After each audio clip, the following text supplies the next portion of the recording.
Sa mataong mundo ng mga kilalang tao, kung saan ang buhay ay gumagalaw ng mabilis, ang maliliit na sandali ay kadalasang nagiging pinakamahalagang alaala.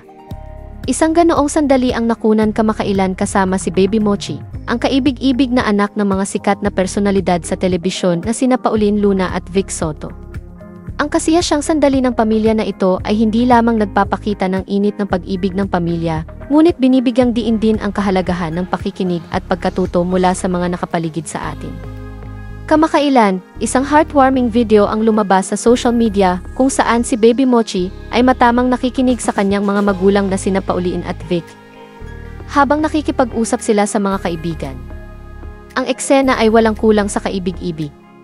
Si Baby Mochi, na may malalaking curious na mga mata, ay tahimik na nakaupo, hinihigop ang bawat salitang binibigkas ng kanyang mga magulang at ng kanilang mga bisita. Ipinanganak sa isang pamilya na maunlad sa entertainment, si Baby Mochi ay ang mansanas ng mga mata ng kanyang mga magulang. Sina Pauline Luna at Vic Soto, na parehong matatag na tao sa industriya ng entertainment sa Pilipinas, ay niyakap ng bukas ang pagiging magulang. Si Baby Mochi, na ang tunay na pangalan ay Talidha, ay mabilis na naging isang sensasyon sa social media, nakilala sa kanyang kaakit-akit na personalidad at nakakahawa ng ngiti.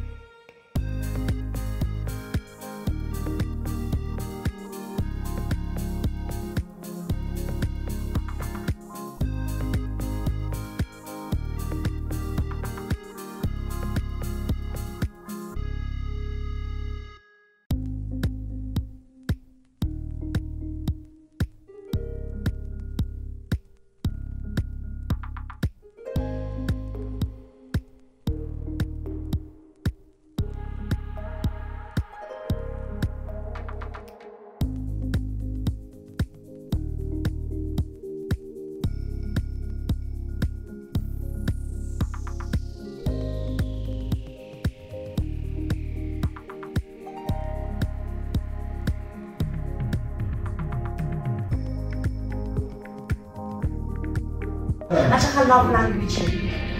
Hi, Moch! Hello! I think you should grab it. Another was I'm studying the other language.